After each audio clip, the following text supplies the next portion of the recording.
Hello everyone, welcome back. Hope all of you are doing well. So in the last video we have seen how strings are working in Python. Now we are going to see practically how to handle with the strings in Python. So let's begin. First of all, if you want to handle the strings in Python, first of all you need to create the string.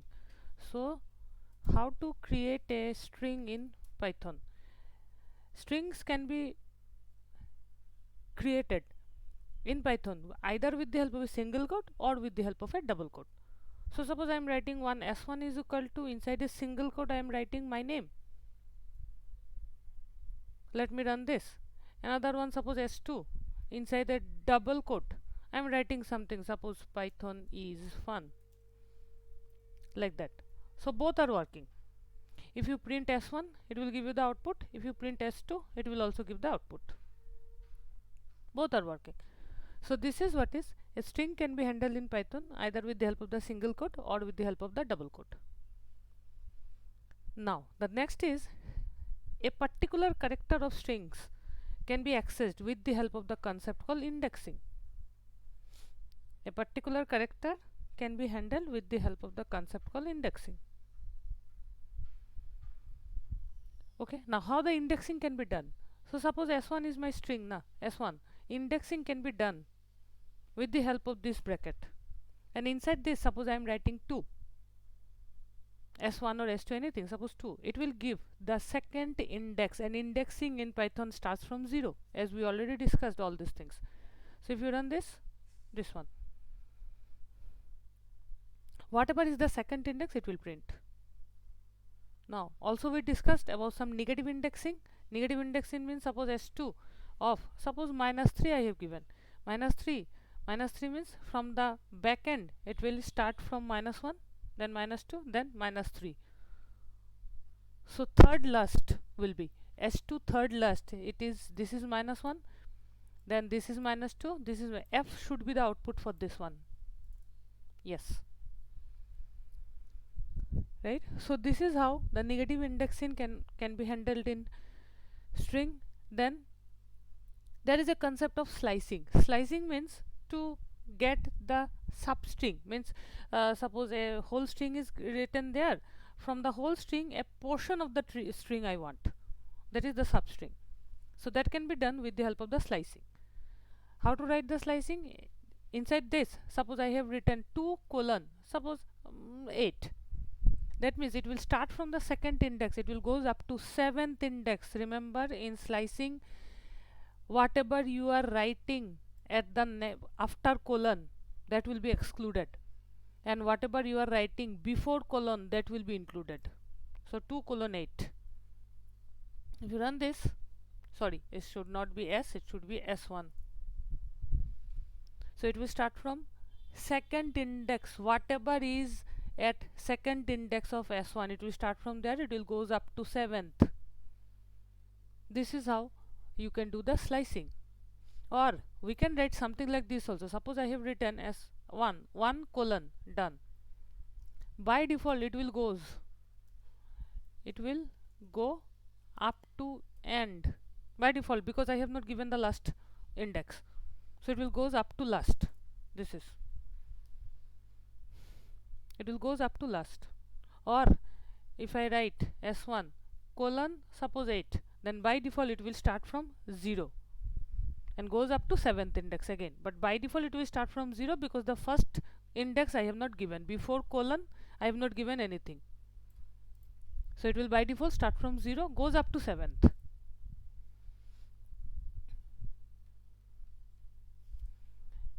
Okay, this is how indexing can be done. Or something else can also be written, suppose not s, sorry, s1 or s2, let me write, and I have written suppose 1 colon 6, then colon 2, that means it will jump one step.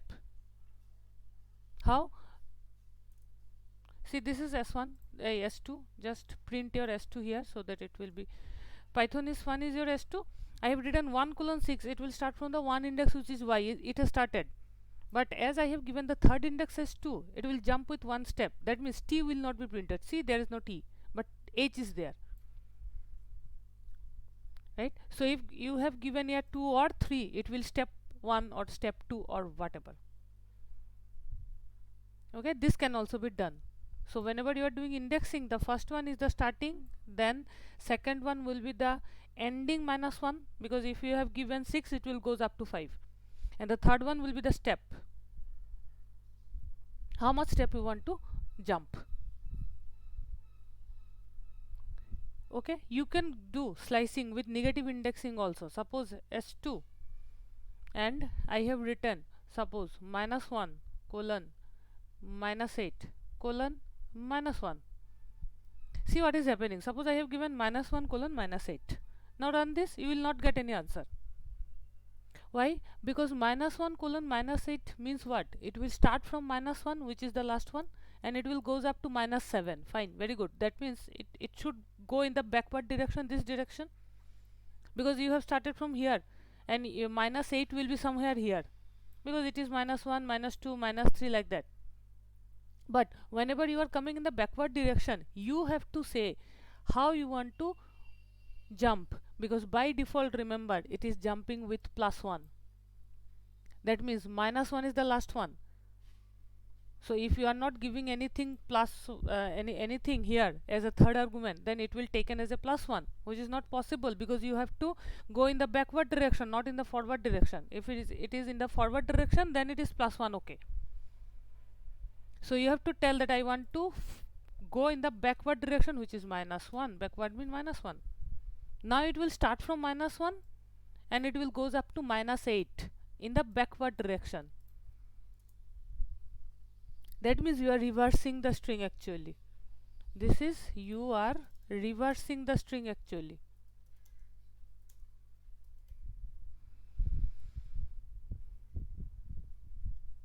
Okay, so to reverse a string, you can do something like this, and to reverse a whole string, you can write S2.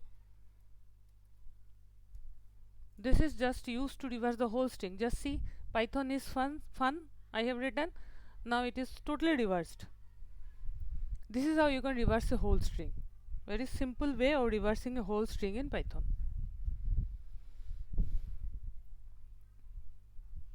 Okay, this is about the indexing and slicing in Python. You can do many things. Just write down anything, whatever you wish, and just do the indexing. Give any values and just see what is happening.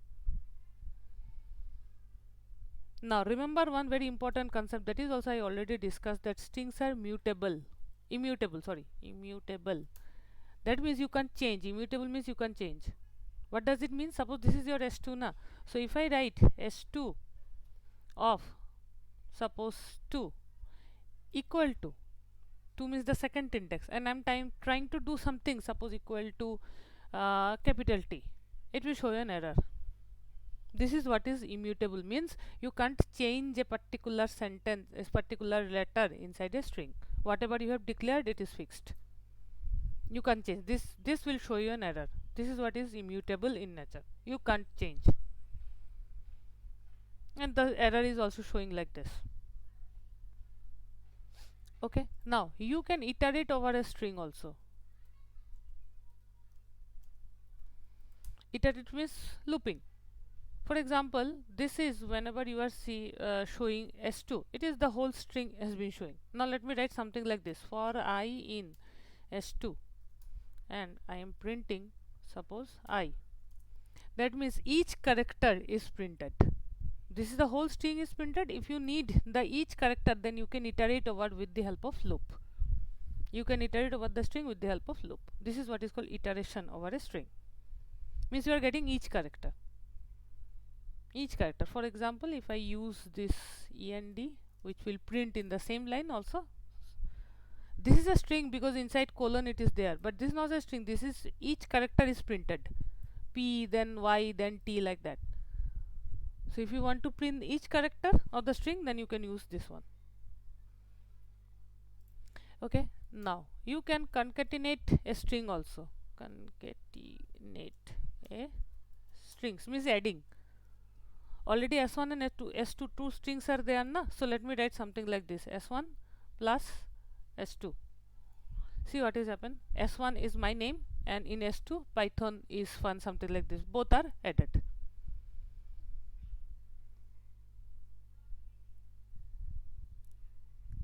Okay, this is with the help of the plus sign only you can concatenate a string. Now if you remember, in the operators section I already told you that there are two operators, which is in and not in. In for loop you are using also. In string those operators can also be used, and those are called string membership operator. For example, suppose S1 is my name, I think. Yes, S1 is my name. Now suppose I am writing M in S1, it will give you true because M is present in S1. But suppose I am writing X in S1, it will give you false because it is X is not present in S1. This is what is string membership operator. Now coming to many methods of string. There are, this is also I discussed in the theory part, which is methods of string. Many methods are there. For example, suppose s dot capitalize. Capitalize is a function, not s. Your string is either s या तो s1 या तो s2. Suppose s2.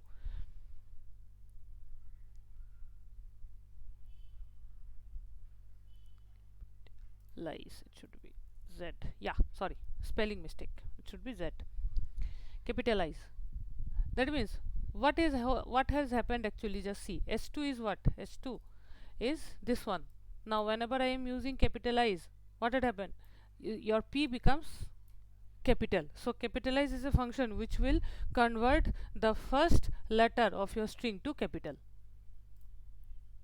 Like this, suppose in S2 I am using, suppose, upper. This is your S2 which is written in a lowercase. Now let me show you. It will become into the uppercase.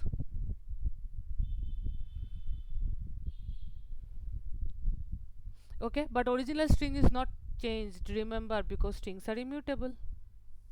Now if you ask me that if I need this uppercase character, what to do? You can write something like this: S2 equal to S2 dot upper. Then what will happen? It will convert to uppercase and again reassigned to S2. This can happen. But if you are only working with strings, then the original string is not changing, but you are forcefully changing the original string here. Reassign. S2 is already there, you are reassigning in S2 with upper function. Then it can done.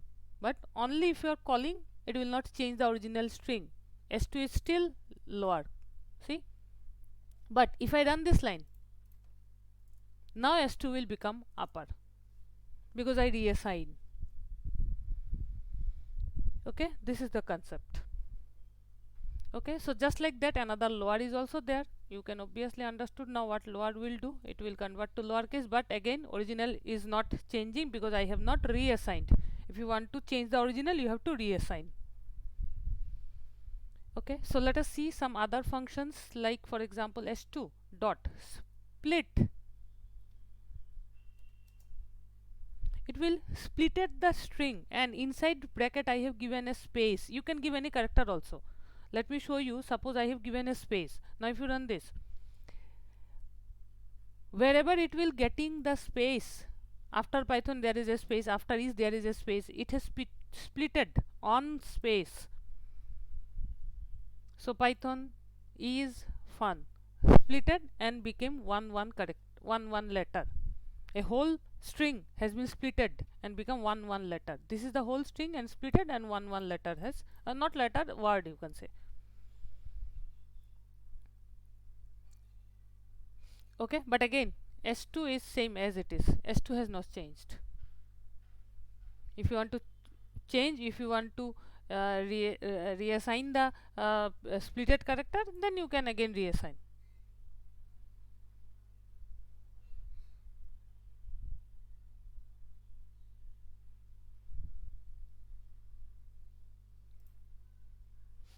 Okay, like this some other functions are also there. For example, s2 dot find is a function where s2 is Python is fun in capital letters. So suppose inside the find I have written f, so it will give you the index of this character.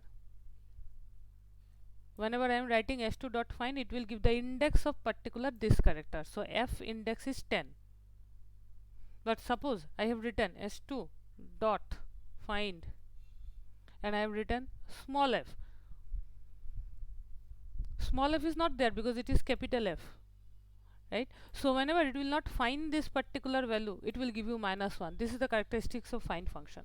If it finds, it will give you the index position of this particular character. If it does not find, give anything, any other else also, maybe capital A. Capital A is also not there, -1. Whatever character is not present, it will give you -1. Same like find, there is another function, suppose s2 dot index, same. If you give it f, it will also give you 10.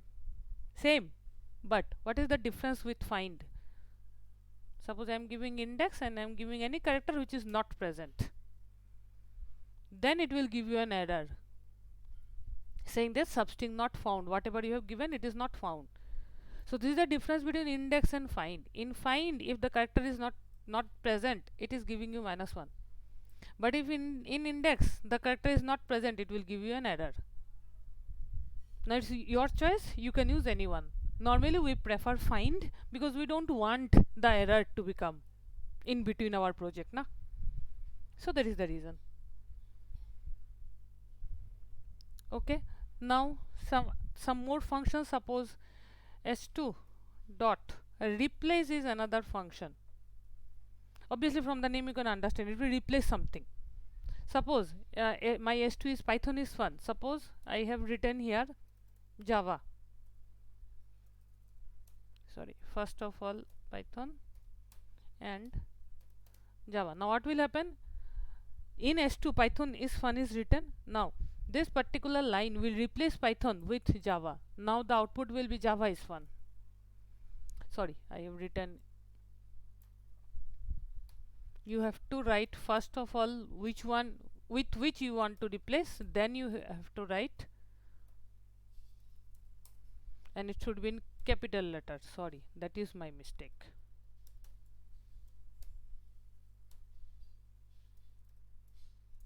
That is my mistake. Sorry, it should be in capital letter.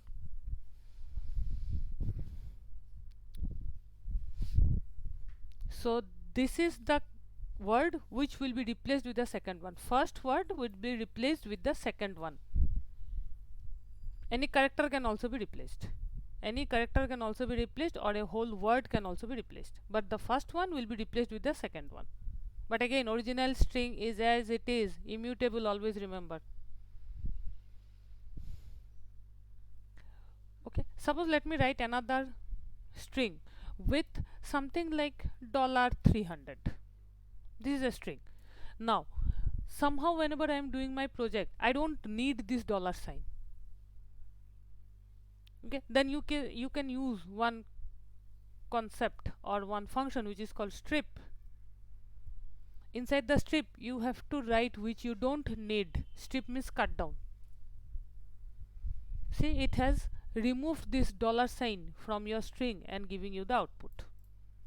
So any type of characters can be stripped from the original string with the help of this function.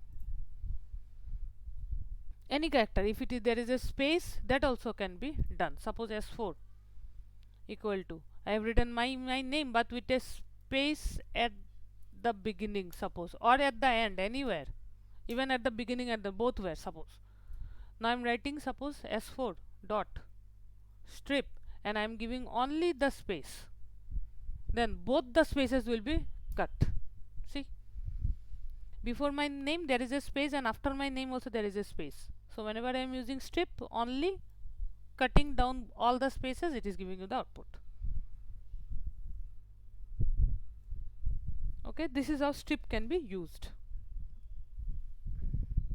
So any such characters which is not required can be stripped from the beginning or the end, remember, not from the middle, only from the beginning and from the end. That is an important concept. Okay, so these are some predefined methods of string. Many other such methods are there. You can go search and try practicing, but this is the basic concept. Many such other methods are there.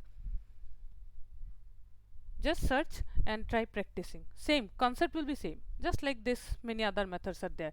You will just try, you can automatically understood what methods is doing what. Lastly, let me show you a concept of row string, which is also I discussed in theory portion. Row string. Suppose I have written one sentence, written as, suppose we are learning \n characters. So this is my sentence. Now I'm doing what? I'm printing S5. See what has happened? It has just cut down at \n, because we know that \n is the new line character. So we are learning, after that it has encountered a \n, so it has just come to the new line without printing this. But I want to print this whole sentence as it is. I don't want any \n or \t to be used as a normal programming. No, I don't need. I want to print the whole string as it is. So this is what is called row string. That means if you want to print the whole string as it is, just you have to do one thing. Whenever you are declaring this S5, before this you print one R, either small r or capital R, anything. Before declaring the string, put one R. Sorry, run this first, then run this, done. That means it is not only escaping, not only avoiding the escape sequences. These are called escape sequences. Yes, it is avoiding the escape sequences, but it is not only avoiding the escape sequences. It is row string means what? Whatever you are writing inside a string, the whole string will be printed as it is. It will not do any programming technique, because \n is a programming technique. It will not do if you are putting R. If you are not putting R, then it will do the \n concept. Okay, so very important concept, row string. So these are all about the string.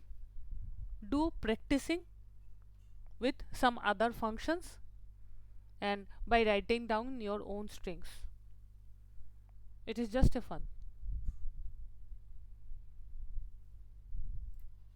Okay, thank you so much for watching.